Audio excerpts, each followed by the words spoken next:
My world shattered the moment I saw them. Those damning photos and messages. Proof of my husband's betrayal. It was like a slap across the face. I stared at the screen, unblinking, as the cache of intimate images and explicit texts kept loading, one after another. Rex and Megan, my husband and my daughter-in-law.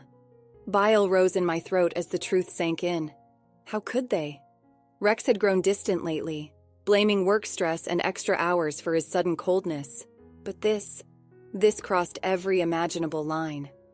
I am Marlene, a middle-aged wife and mother grappling with the devastating betrayal of my husband and daughter-in-law. The bathroom door opened and Rex strolled out, a towel around his waist. "Hey, honey, what's wrong?" His familiar crooked smile froze when he noticed the laptop screen. I wheeled around, fists clenched. "You lying son of a—" His eyes widened in shock before clouding with guilt. "Marlene, I can explain." "Explain what?" I spat. "How you've been screwing our daughter-in-law behind all our backs. How you make me believe your excuses while disgracing our family." Rex shook his head vigorously. "It's not like that." "Oh, save it!" I grabbed my phone and started recording, needing evidence. "The photos, the messages, it's all right here, plain as day." He blanched and raised his hands in surrender. "Marlene, please put the phone down and let me explain." "Explain?" I recoiled in disgust. "No, Rex. Actions speak louder than words, and your actions have made it abundantly clear." Taking a steadying breath, I met his gaze with cold finality. "We're done." The oppressive silence that followed was broken by his defeated sigh. "Okay, I deserve that." My finger hovered over the stop button, but something made me hesitate. Rex looked utterly ashamed, like a little boy caught misbehaving. And despite it all, part of me still craved answers. "Just tell me one thing," I said, jaw clenched. "Why her? Why my sweet Megan?" His Adam's apple bobbed as he swallowed hard. It just happened. We got closer after you introduced her to the company. One thing led to another, and you betrayed everything," I exploded. "Our marriage, our family's trust, all for what, a cheap thrill?" Rex shook his head miserably. "No, baby, it wasn't like that." "Don't you dare baby me." I closed the laptop lid with a sharp asterisk, thwack asterisk, cutting off Megan's leering face. "I want a divorce, and I'm telling Max everything." "No, Marlene, please." He rushed forward, grabbing my arm. "Give me a chance to make this right." I jerked free from his grasp, seething. "You had your chance, Rex. Many chances. But now?" I glared at the pitiful, desperate man before me, a shadow of the confident husband I once admired. "Now it's too late." Despite the shock and humiliation, I somehow maintained my composure over the next few days.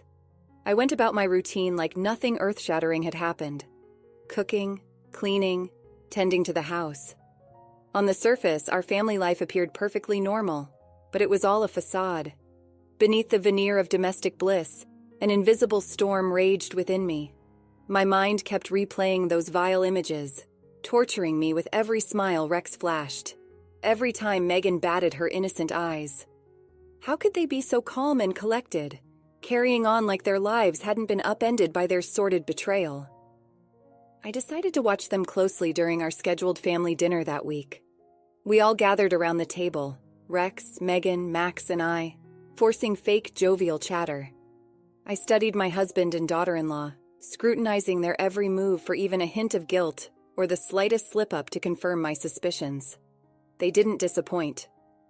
While loading her plate, Megan accidentally brushed against Rex, their bodies lingering just a beat too long. A silent look passed between them, heated and heavy with unspoken meaning. My blood boiled. "Something wrong, Mom?" Max's concerned voice pulled me back to the present.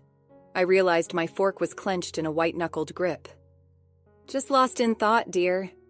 I released my death grip on the utensil with an exhale. "So, Megan, how's the new job treating you?" She looked almost relieved at the distraction. "It's going great, thanks for asking."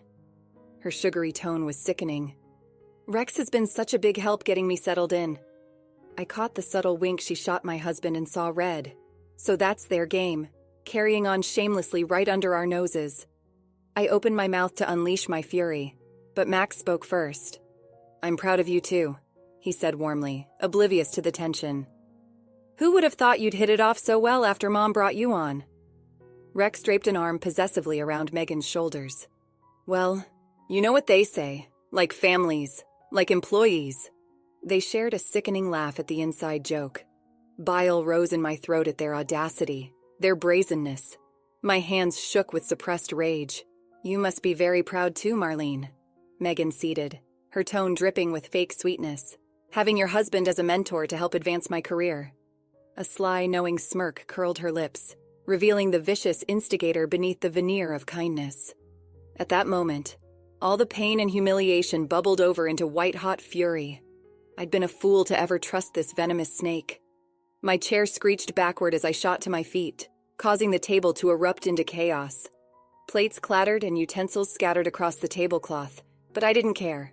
I was done being civil, done gritting my teeth and taking their disrespect. It was time for the gloves to come off. Listen here, you manipulative little... I snarled, venom dripping from every word. Megan's painted smile collapsed in shock. Max's eyes widened to saucers. Only Rex looked unsurprised, almost resigned. My lips curled into a ferocious sneer as I leaned across the table, glaring daggers at the woman who betrayed me. I know exactly what kind of pride you've given my husband. The silence that followed my outburst was deafening. Max looked shell-shocked, gaping between his wife and father like a gasping fish. Mom, what are you saying? His voice was barely above a whisper. Before I could respond, Megan recovered from her surprise with an indignant huff. Marlene, I think you owe me an apology. Her tone was pure ice. Those accusations were completely uncalled for. The nerve of this woman. I rounded on her, eyes blazing. An apology? You've got to be joking. I shook my head in disgust. I'll give you one chance to come clean, for Max's sake. She held my stare, utterly defiant. When she spoke, her voice was low and laced with quiet menace. You don't want to start something you can't finish, Marlene. A tremor of unease rippled through me at her veiled threat. This wasn't the sweet, innocent girl I'd welcomed into my home. This was a cold, calculating viper. Rex finally found his voice, gripping the table with white knuckles. Ladies, please, let's all take a step back and... I cut him off with a slice of my hand, turning back to Megan. I leveled her with my most withering glare. I gave you a chance to do the right thing, but if you won't confess, I'll show Max myself. For the first time, a flicker of fear passed through her eyes. You don't have any proof, don't I? I allowed myself a grim smile before reaching into my pocket and pulling out my phone.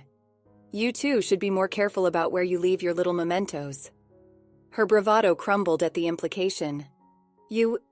How did you... I scrolled through the cached photos and messages, not looking at the vulgar images. I'd already burned them into my memory. Oh, Megan, you should know better than to sext on a shared family cloud account. Her face drained of color as the truth landed, eyes wide with panic. She whipped her head toward Rex, but he was staring at his plate, grim and ashen. He knew there was no more defending this. Megan recovered enough poise to give me a hard stare. You're bluffing. I arched a challenging brow, thumbing the screen to display the first explicit image. Am I? She flinched as if struck, realizing her gambit had failed. But when she spoke again, her voice was thick with bitter resignation. All right, Marlene, you've got us. Her expression turned flinty, accusing. But if you show Max those pictures, it'll break his heart permanently. Is that what you want? I opened my mouth to respond, but she barreled on. And even if he does leave me, do you think Rex is going to stick by your side after this? The company, the money he controls, all of it. You'll be left with nothing. A heavy silence fell over the table. I hated to admit it, but the bitch had a point. Still, I refused to be intimidated by her thinly veiled threats. Are you trying to cut a deal here? I asked with a humorless laugh. She lifted her chin defiantly. Just stating the facts. If you want to burn everything to the ground, be my guest. But I'd advise finding a different way to get your revenge. Disgust churned in my gut at her callous audacity. But as much as it galled me, her logic was sound. If I showed Max now, they'd turn it around to make me the unstable one, destroying the family. No, if I wanted to truly make them pay, I needed to bide my time, gather more evidence, more ammunition to ensure their utter downfall when I finally made my move. I locked eyes with Megan, my expression steely. You're right. For now, I'll play along in your little facade. A feral smile stretched my lips. But this isn't over, not by a long shot. The next few weeks were a calculated war of silence and subtle sabotage. Anytime Rex and Megan were together, I made sure to be a lurking, silent presence, a constant reminder that I was on to their twisted games. Megan tried to keep up her sugary sweet facade around Max, but I saw the cracks, the way her smile became just a little too forced when I entered a room.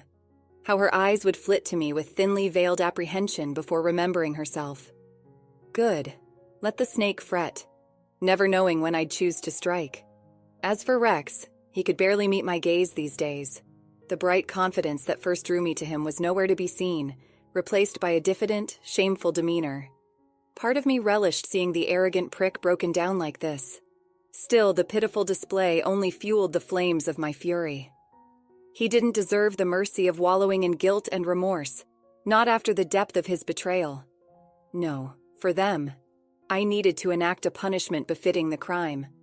And to do that, I needed undeniable ammunition, more proof of their sordid misdeeds, to detonate their twisted facade once and for all. That's when the idea struck me. Use their technology against them. Rex's company had rolled out an innovative home security system. Sensors disguised as common household objects to monitor everything from motion and temperature to audio recordings. The smart software could detect irregular activity and automatically record video or audio files. At first, I cringed at the idea of spying on my own family. But after picturing Megan's smug grin, her thinly veiled threats and false platitudes, my reservations melted away. They had brought this on themselves with their depraved actions. That weekend, I activated the discrete recording devices and positioned them meticulously around the house. Once set up, all I had to do was wait for them to inevitably slip up. And I knew they would. Cheaters and liars always grew complacent and careless eventually. Sure enough, the bugs soon paid off in spades.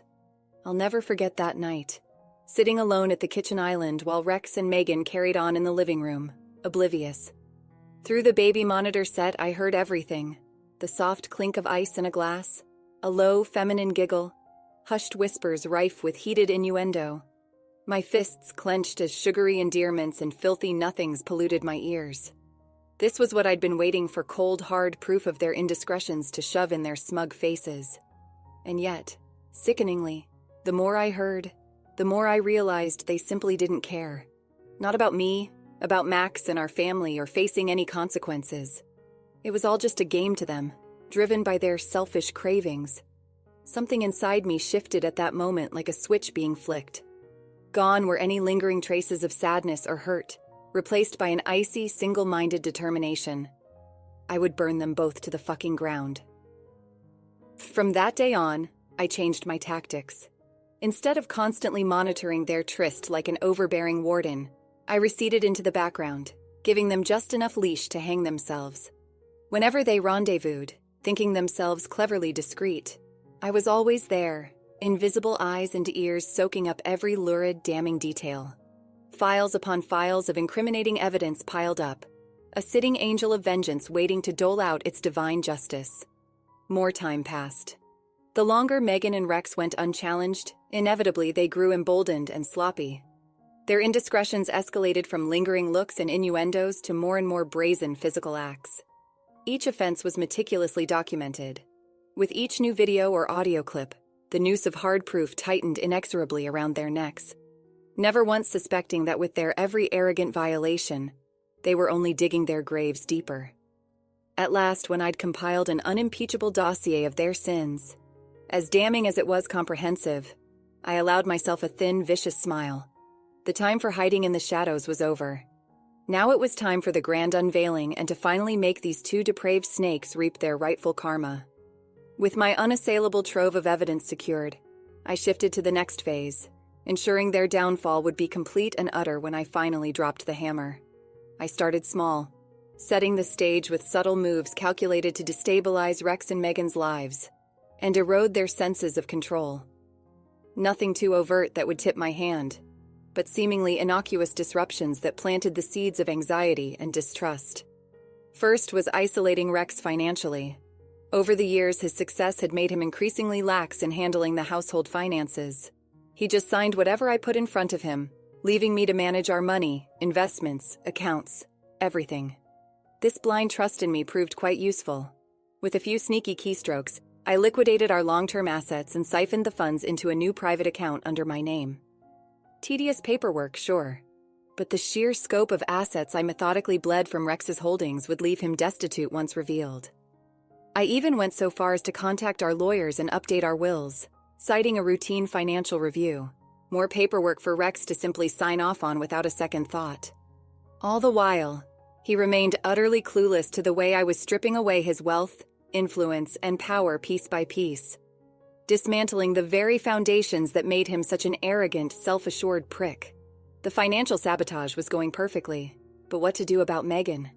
She required a more personal touch to shatter her delusional sense of control, and it had to be precise, surgical even, to weaken her without rousing suspicion. Fortunately, I had just the right tools at my disposal. You see, the home sensors I'd used to document their affair were part of a much larger, integrated smart home system, one that allowed remote operation of the thermostat, lighting, TV, and even individual kitchen appliances. Not convenient, but a virtual spiderweb spanning the entire house. At first, I used this capability simply to monitor their indiscretions undetected. But why stop there? Why not weaponize this power for some judicious, localized torment? So that's what I did. It started small, flickering lights when Megan entered a room, or abrupt temperature fluctuations while she was working, a whisper of unsettling ambiance, just present enough to fray her nerves without identifying the cause. Before long, her seemingly random unease escalated into palpable jitteriness, darting glances over her shoulder whenever she was alone, reflexively clutching her arms against a phantom chill, double-checking that the oven was off or the TV remote wasn't missing. Each time her mounting paranoia surfaced, I allowed myself a vindictive little smile. Yes, let the deceitful bitch stew in her disquiet and sinking sense of control. Let it fester like an untreated wound. Meanwhile, as I covertly tormented Megan through technological gaslighting, my preparations on a more personal front accelerated as well. I reopened all the private accounts and assets I'd frozen or closed over the years at Rex's advisement, reclaiming my legal identity and financial autonomy. I also began quietly consulting divorce lawyers and advice columns on dividing assets and extracting maximum damages from cheating spouses. Information was power, and I intended to wield that power like a scalpel to excise Rex from my life. Still, for all my empire building, something kept niggling at the back of my mind, a persistent sense that I was still missing some crucial element or failsafe to guarantee their absolute ruination when the gauntlet finally dropped. Then I remembered Rex's one fatally arrogant blind spot, his ego. For years, the self-important ass had blocked my access to his work computer under the laughable belief that I was technically inept, as if his little corporate sandbox was some impenetrable sanctum to shield his secrets. Well, his smugness was about to be his undoing. It took some doing, but I eventually remembered an old recovery password he used on all his devices, the same one he never bothered updating. With it, I gained full access, not just to his emails, files, and records, but to his entire company database. As the sheer profusion of corporate intel poured across my screen, I felt the tides inexorably shift in my favor. Yes, this was it, the ultimate safeguard, the finishing touch to my scheme. After obsessively combing through every last bite of that digital vault, I finally had everything required to detonate the lives of my disloyal husband and faithless snake of a daughter-in-law. Rex and Megan thought they were calling the shots, secure in their arrogant duplicity. But in reality, theirs was a house of cards, just waiting for the slightest breeze to come crashing down. And I was a goddamn tornado. After weeks of meticulous planning and over-preparation, the time had finally come to execute my grand reckoning. The scene was perfectly set, a lavish family gathering under the guise of celebrating Rex's latest corporate promotion. A more oblivious observer might have mistaken the occasion for a joyous affair. Laughter and well-wishes flowed as freely as the champagne, while Rex basked in the admiring glow, doting Megan hanging on his arm like a trophy wife. But I knew better than to be fooled by such niceties. This was merely the calm before the storm I was about to unleash. As dinner wrapped up and the guests migrated to the living area, I caught Rex's eye. He offered me a tentative smile that didn't reach his eyes before hastily looking away. The poor bastard knew this uneasy truce between us was living on borrowed time. Well, his time was up. Once the crowd was settled, I took the opportunity to quietly disappear and queue up my technological grand jury of evidence. A few taps on my phone synced to the living room's media suite, readying a bespoke slideshow to unspool their sordid crimes.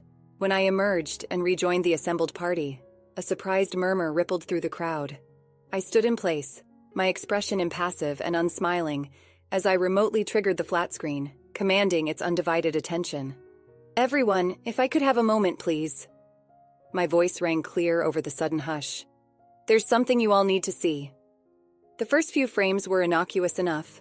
Simple photos from our family albums spanning holidays, vacations, and get-togethers through the years. Nothing too out of the ordinary to rouse suspicion. Not yet, anyway. I watched in silent vindication as frame after frame marched on, the visuals growing increasingly lurid and indicting. Incriminating screenshots of emails and text exchanges followed by snippets of intimate recordings and tawdry videos. The atmosphere in the room quickly morphed from polite curiosity to a rising wave of shock and horror. Glasses hit the floor, clinking against dumbstruck silence and stifled gasps as the magnitude of the betrayal sank in. Exactly according to plan. Rex looked like he was about to swallow his tongue, fists clenched so hard the knuckles were white. Meanwhile, Megan just stared vapidly at the screen, expression slackening into hollow resignation as her entire world caved in around her. Beside them, Max went so pale that I thought he might faint dead away.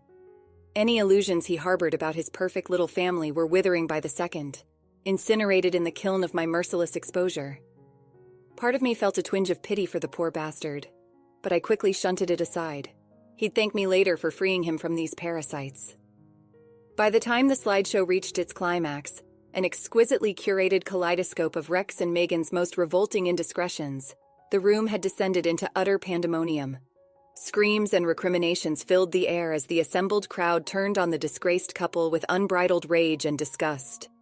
With a detached flick of my fingers, I killed the display, plunging the room into silence as awful as the grave. All eyes rounded on me with a mixture of fury, revulsion, and desperate pleas to deny what they just witnessed. Good. Let them stew in their conflicted indignation. Because at that moment, all I felt was a bone-deep sense of satisfaction at bringing these two snakes' deceit into the harsh light of reckoning. This was vengeance, pure and undiluted. A trembling hand appeared in my periphery as Rex staggered forward, looking utterly diminished and pitiful. "Marlene!" His mouth worked soundlessly, struggling to form words as the tidal wave of disgrace crushed him. How could you do this to me? To our family?" To my surprise, I felt a bizarre pang of pity for the broken shell of a man before me. This hollowed-out, beaten cur was a far cry from the arrogant prick I once knew and despised. He already looked half dead on the inside. But just as quickly as it flared, the wisp of sympathy was snuffed out, smothered by the all-consuming sense of righteous retribution driving me forward. I met Rex's pleading gaze with all the cold, remorseless contempt I could muster. "Do?" My voice sliced through the tension like a blade. "I haven't done anything but show our so-called family the truth about the unfaithful snake they've been harboring." Striding forward, I turned and looked squarely at Megan, taking grim satisfaction in her cowering terror. This is what happens to those who betray me and revel in their sins." My words rang with finality, hammering the first nails into their karmic judgment. "It may have taken time, but your disgusting charade ends here." Megan's mouth moved, but only a terrified squeak emerged. Pathetic. I fixed her with a withering glare of utter disdain before sweeping my eyes over the rest of the horrified crowd. "And as for you all, I'm done being surrounded by lies and deception." Fire blazed behind my stare. "So make your choices accordingly." In the aftermath of my explosive unveiling, the room plunged into utter chaos. Shouting and screaming erupted from all corners as the shock of Rex and Megan's betrayal detonated like a grenade amid our gathering. Through the haze of hysteria, I watched in cold satisfaction as the duplicitous pair shrank back under the weight of unbridled fury and disgust leveled at them. At that moment, they both looked utterly diminished and pitiful, sad, broken shells of the manipulative vipers I'd unmasked. No more faint airs of superiority, no more posturing or hiding behind smug facades. Just raw, naked humiliation laid bare before their horrified loved ones. I felt no pity whatsoever, only the ruthless vindication of justice served. As the tidal wave of rage threatened to crash down upon them, a sudden movement sliced through the madness. With an anguished bellow, Max erupted from his stupor and launched himself at Rex, eyes wild and fists swinging. "You lying son of a bitch!"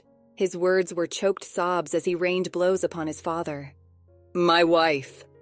Rex did not attempt to defend himself from the onslaught, merely cringing like a kicked dog as the punches connected solidly with his face and body.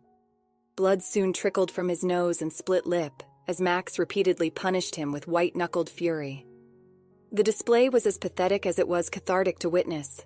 All the arrogance and entitlement beaten out of the unfaithful prick who had betrayed our entire family. Movement flickered in my periphery, accompanied by a shrill cry. "Maxwell, stop!" Megan rushed forward to pull her husband off Rex, but Max shrugged her off with violent ease, nearly sending her sprawling. His rage was solely concentrated on his father's bloodied form. "Don't you dare touch me, you bitch!" he spat with astonishing venom. "All these years and you were sleeping with that piece of shit?" Megan flinched as if struck, visibly wilting under the scalding heat of her husband's disgust and hatred. Humiliation and fear roiled across her expression as she found herself the despised target of the very same fury I had once endured. Serves the faithless bitch right. With one last savage shove, Max sent Rex crashing back to the carpet in a crumpled, wheezing heap. I tensed, readying myself to intervene if the violence escalated too far. Instead, Max simply rocked back on his heels and stared down at the broken man before him, chest heaving. For a long moment their eyes locked, the black vortex of a son's love curdled into bottomless revulsion. Then, with an anguished growl, he whirled away and stalked across the room, arms folded over his chest like he might crack apart otherwise. The spell finally broke. Hushed whispers rippled through our stunned spectators. All eyes focused intently on Rex and Megan, awaiting some excuse, some explanation for their depravity. But none came. Rex only cowered on the floor, curled in on himself like a shamed child. And Megan, that shrew, openly gaped, as if still unable to fully process the reality demolishing her life. Pathetic, simply pathetic. "How could you?" A raw, trembling voice cut through the palpable tension. Everyone followed the sound to a sobbing Mary, Megan's sister and my dearest friend, who was now staring aghast at her disgraced flesh and blood. "Jesus, Jen. Your husband." Megan blinked slowly, opening and closing her mouth like a landed fish, but it seemed any pithy justifications she might attempt had fled in the wake of her shattered world, abandoned under the implacable weight of her sins. Hot tears streamed down Mary's face as she shook her head in disgust. I can't even look at you." With that, she turned and scurried from the room in a blind flight of misery and betrayal. Another casualty of Megan's boundless selfishness and lack of morals. A heavy, damning silence followed, as the harsh reality of Max's shattered marriage and our family's dissolution crashed over us all. Only the occasional sniffle or muffled sob marred the quiet, as the crowd drifted apart into smaller knots, whispering shell-shocked judgments and recoiling from the disgraced. Through it all, Rex and Megan remained adrift in their private islands of despair and humiliation, finally reaping their well-earned rewards. Their lies, their betrayal, their arrogant delusions, all of it had finally caught up with the depraved fools, undone at last by their shameless sins. As I watched the disgraced pair shrink further under the weight of righteous disgust directed at them, I felt a deep, settled sense of satisfaction take root. A cold, vicious triumph at orchestrating their flawless downfall and reclaiming my dignity. The scales were balanced. Karma had been served. I was free. In the weeks and months following my merciless unveiling, the shockwaves continued rippling through our fractured family.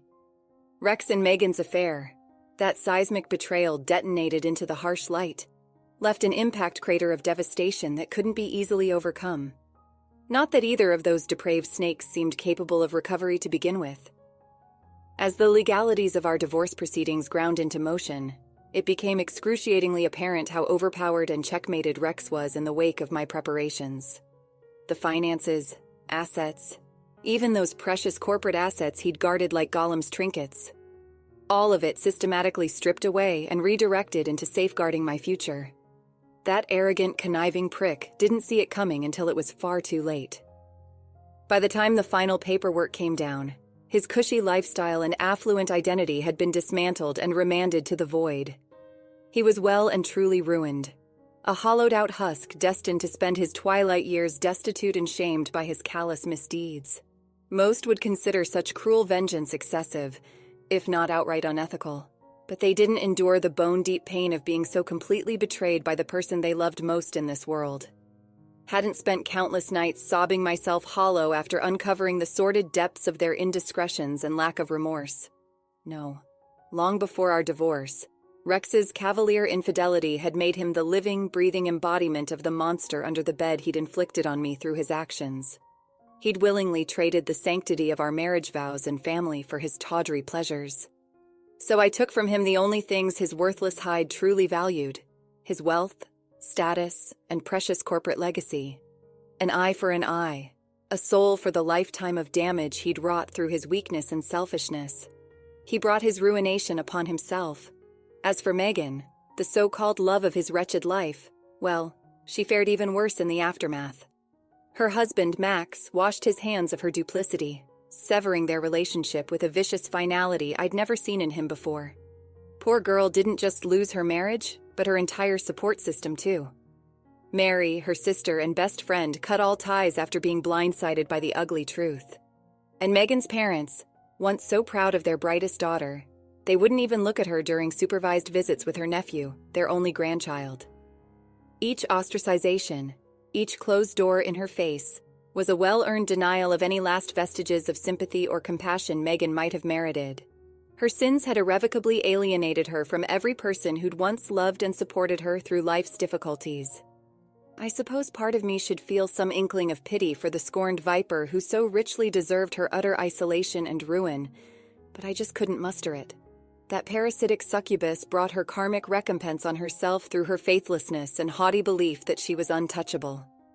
With each fresh glance at Megan's haggard, haunted appearance at the periphery of town, I felt only a fierce sense of ruthless satisfaction, a roiling, visceral need to remind myself of my ultimate triumph. This was the path she chose for herself, the just reckoning of her unrepentant sins. No more, no less. So, while the duplicitous vermin licked their wounds in disgrace and ruin, I slowly extricated myself from the withered remnants of our tainted family remnants. With my financial future secured and independence reclaimed, I set about crafting a new identity for myself, one free from the lies and baggage of the past. Slowly but surely, the darkness became light. A sturdy foundation started taking shape, built on more trustworthy, meaningful relationships, ones that couldn't be poisoned and undermined by the betrayal of selfish, petty people. Max was understandably shaken to his core, but as the wronged man in this tragedy, he found immense empathy and support from those who'd suffered alongside us. Together, with an unbreakable bond of solidarity, we began patiently clearing away the rubble to reconstruct mutual happiness. As the months ticked by, the lingering embers of bitterness and fury gradually cooled and hardened into an impenetrable armor, an internal suit of fortified resilience that could never again be breached by such weakness and dishonor, which was for the best, because my new chapter was just beginning. The story closes on a crisp spring evening over a year later. Birds chirping, warm breezes ushering in vibrant renewal. I'm hosting a small gathering at my new home with Max and his son, all laughing freely and swapping stories over fresh lemonade. My favorite people were the ones who stood by me through all the darkness and despair. To a hard-fought new beginning, I toast. A future where the very concept of betrayal is an impossibility. And as the sun sets on my reborn life, I allow myself a rare, beautiful smile. For out of the ashes of obliterated lies and shattered illusions, I've forged genuine happiness, a sturdier, eternal truth. At long last, true peace, a victory snatched from the reviled, but mine alone to fully savor. Let's conclude the story shortly. The sting of betrayal, though initially searing, eventually faded. Time, as it always does, softened the edges of my anger, leaving behind a quiet strength I hadn't known I possessed. Rex and Megan became mere ghosts in the rearview mirror of my life, their choices a cautionary tale, not a haunting. My new life, built on trust and genuine connection, blossomed. Max, his son, and I became a chosen family, bound by love and shared experience. The laughter around my table was authentic, the joy in my heart unburdened.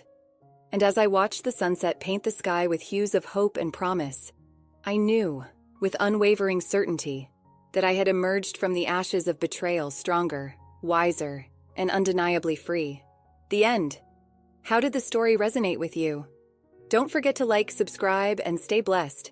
Thank you for watching, and see you in the next story.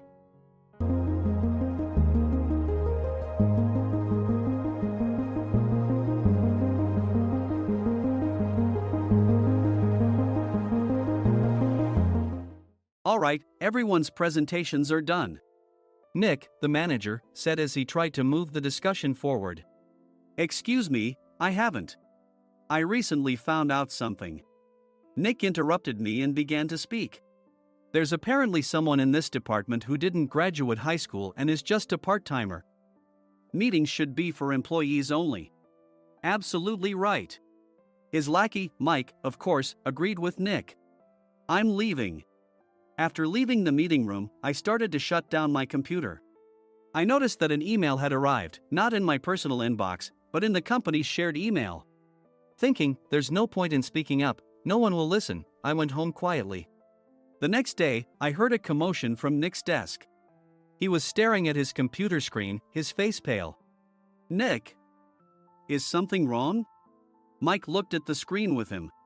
And he turned even paler than Nick. Why is he so angry? Knowing the reason for Mike's distress, I thought to myself, serves them right. My name is Adam. My mother passed away when I was in the 9th grade, and I was raised by my father. Well, you could hardly call it being raised. After my mother passed, my father changed. He drowned his sorrows in alcohol, and though he still went to work, he squandered our living expenses on horse racing. Because of that, I had to start working part-time as soon as I entered high school. Every month, I went to the convenience store with bills in hand that couldn't be auto-deducted from my father's account. Even though I endured it because I didn't want to be alone, I reached my limit in my second year of high school and dropped out. I found a live-in job at a distant inn. Thank you for everything. The day I left home, my father, still staring at the TV, spoke. Take care. That was our last conversation. Back then, 18 wasn't the age of majority, so I needed my father's permission to work, and I couldn't hide my place of employment. Yet, my father never visited me even once. I kept working just to survive, and before I knew it, I was 42. Years of hard work paid off, and I was transferred to the headquarters. I was thrilled to be recognized by the company, as I thought I'd be working in the field until retirement due to my lack of formal education. Listen up. Our work can change the future of our employees. Don't drag us down. On my first day after the transfer, Nick, dressed in an expensive suit, spoke sternly. There was a reason for this. Our inn was located in a prominent tourist destination, known so well that everyone in the state could sing its commercial jingle. At its peak, we had 5 locations within the state. But that was long ago. Due to financial difficulties and aging facilities, only the place where I had worked for many years and the original establishment remained. I was prepared to lose my job anytime, but now there was a glimmer of hope. With the rise of social media, the tourist area where the inn was located started gaining attention again. Depending on how hard the sales department, where I was transferred, worked, we could either thrive or be forced to give up this prime location to the new hotel chains continuously popping up. For Nick, who had switched careers from another industry to strengthen our sales, this was a battle he couldn't afford to lose. I understood why he had to be strict.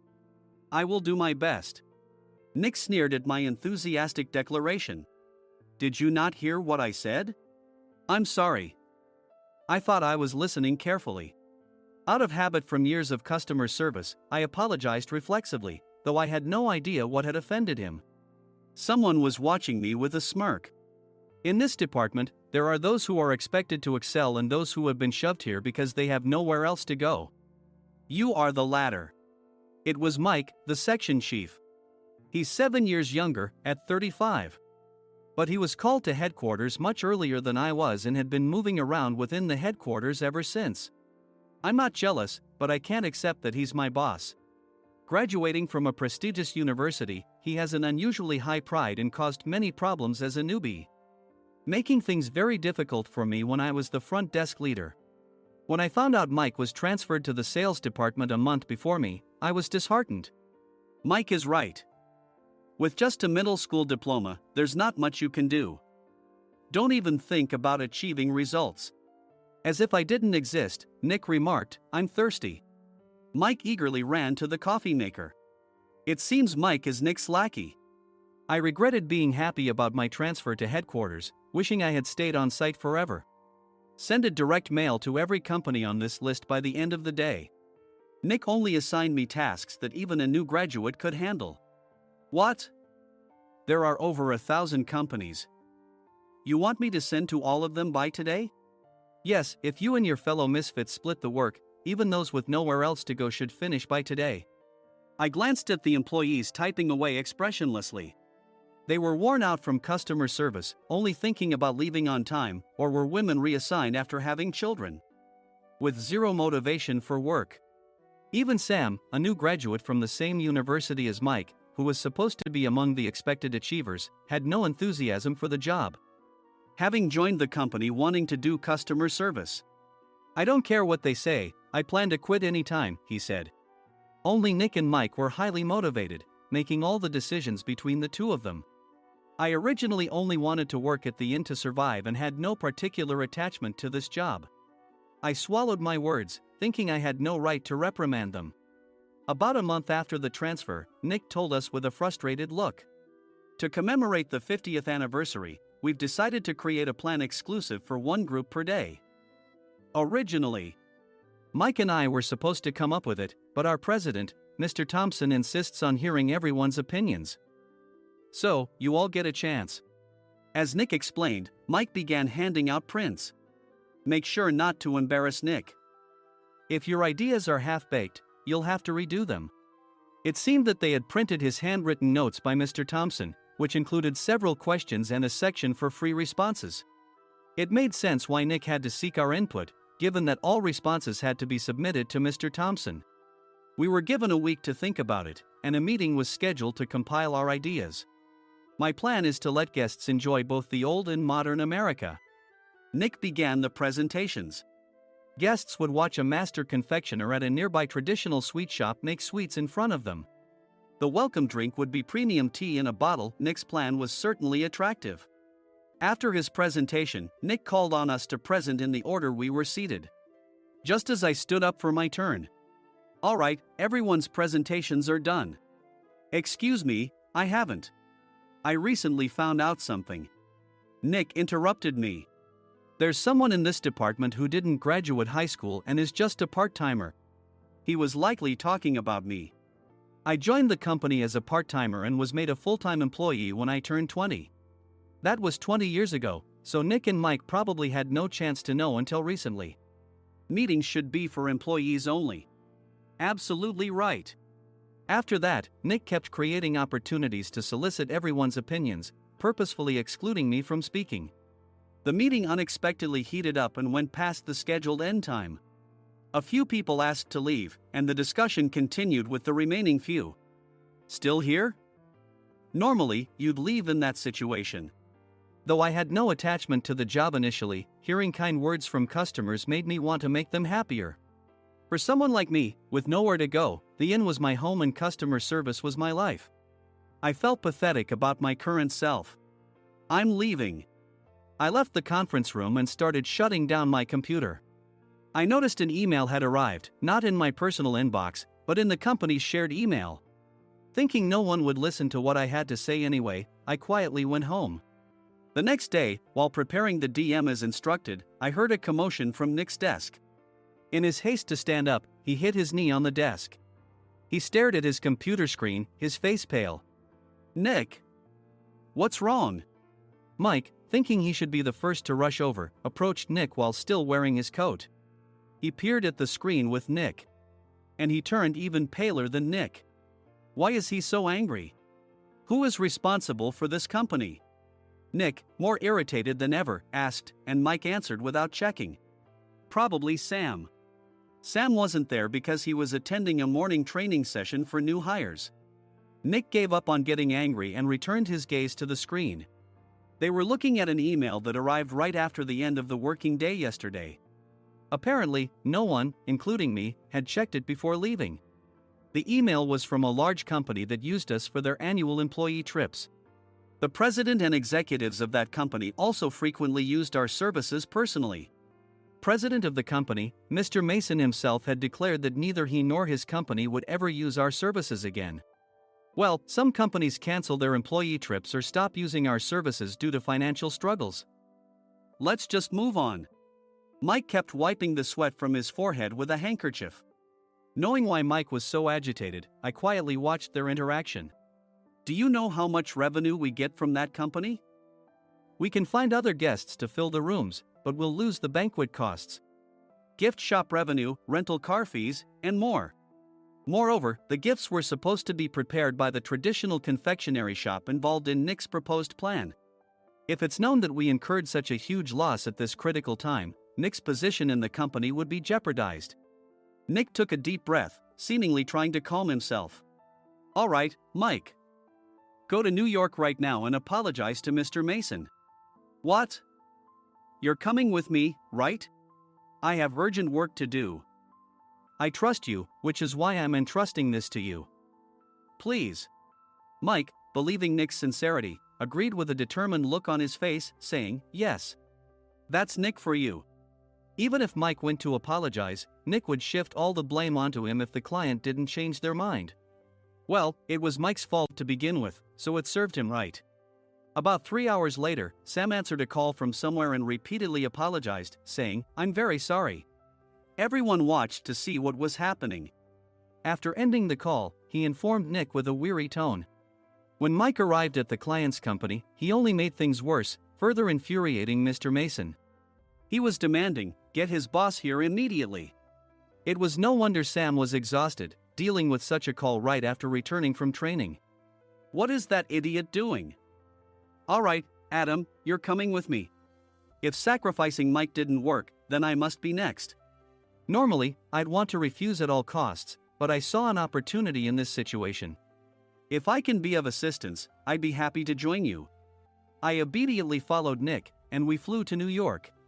When we introduced ourselves at the reception, it became clear how serious the situation was, as the receptionist personally escorted us to the president's office. Angry voices leaked through the door, making both Nick and me uneasy. Excuse me. I'm Nick, the supervisor. I understand my subordinate has caused you trouble, and I deeply apologize. Nick, with his experience in the corporate world, knew enough to offer an apology before excuses.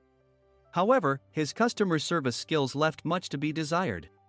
I sighed as I saw Mike trembling like a small dog in the corner of the room. What kind of training are you giving your subordinates? Mr. Mason glared at Nick with a red face. The intensity of his gaze made even Nick take a step back. Regrettably, I joined this company only 2 years ago and was unaware of Mike's issues. I should have identified his shortcomings sooner. Indeed. I should have realized sooner. No sensible person would come to apologize and then give a lengthy presentation on the drawbacks of not using their in. Nick froze, his mouth slightly open. Suspecting the worst, I picked up the documents that had fallen to the floor. It seemed Mike hastily prepared these documents on the plane, listing the disadvantages. Disadvantage 1: if you change the venue for the company trip, employees might suspect it's for cost-cutting reasons, leading to a negative impression. Reading it aloud half-jokingly, Nick snatched the papers from my hand and checked the contents with a furious expression. Among the stack of documents was a receipt from a nearby convenience store's copy machine. I felt a pang of dread, hoping he hadn't shown the receipt as well. What do you think he said when I asked what kind of nerve he had to do this? I'm very sorry. Faced with the dire situation, Nick must have thought there was nothing left to do but apologize. In a voice smaller than I'd ever heard from him, he uttered words of apology. He said, I'm a Harvard graduate. I don't believe I said anything wrong. Mike! What have you done? Forgetting his plan to pin the blame on Mike, Nick yelled loudly, even in front of Mr. Mason. I didn't do anything wrong. You're still saying that? Look at him. Mike pointed at me with a shaking hand. I was assigned to headquarters in my 20s and now I'm a section chief. This guy only made it to headquarters at 42. Everything I've done proves I was right. So why are we losing the contract? Having said his piece, Mike collapsed to the floor. Of course. You were sent there because you had nowhere else to go. Mike never expected to hear such words from someone he looked down upon. He lunged at me, and Nick hurriedly stepped in to stop him. Mr. Thompson told me Mike is a quick thinker, and to take good care of him. There's no way he was pushed aside. Don't make things worse here. He didn't say quick thinker, he said only quick-witted, didn't he? I don't remember that part. I recalled the many troubles Mike caused when he was a newbie. When Mike was on the front line, his pride was so high that he never apologized to customers. Customer service, especially in our job, doesn't work alone. It brings both good and bad situations. If the front staff or housekeepers made mistakes, or the cleaning company didn't properly clean a room, one had to apologize to the customers regardless of personal fault. Mike, in such situations, would never apologize, insisting he wasn't at fault. This often angered customers, and as the front desk leader, I frequently had to apologize on his behalf. He caused complaints and disrupted operations, which is why he was quickly moved to headquarters. In departments where he didn't interact directly with customers, his quick thinking was beneficial and things went well. But it seemed his flaws were starting to show. Corporate reservations are supposed to be entered into the system by the sales representative. But a quick check yesterday revealed that more than 10 items were missing from the client's reservation. The handover document clearly stated what needed to be prepared. Why didn't you enter it into the system? Why do we have to give them special treatment? Filling rooms near the banquet hall, setting up all the food in advance. Specifying the brand of wine, they're too demanding. No wonder he always angered customers, I thought, feeling a headache coming on. Grouping them in rooms near the banquet hall is for our benefit too. It makes it easier for the staff to set up beds and serve breakfast since everyone's schedule is synchronized. As for the other requests, Mr. Mason suggested them to lighten our load. I didn't know that. Nick finally seemed to realize that Mike was the one who had angered the client. What did you say to them? I just told them we wouldn't give them special treatment anymore. We shouldn't waste effort on things that don't bring in money. I was utterly exasperated at his lack of understanding of customer service. Of course, we shouldn't comply with unreasonable demands. But carrying over successful practices from past stays makes customers feel remembered and enhances their experience. Good memories encourage repeat visits. That's part of our job. I looked down at Mike, who was sitting on the floor. In our job, nothing is a waste. Mr. Thompson likely moved you to the sales department, hoping you'd finally understand this. How do you think he feels now that you failed to meet his expectations? Mike, tears in his eyes, fled the president's office. I was amazed he still hadn't apologized.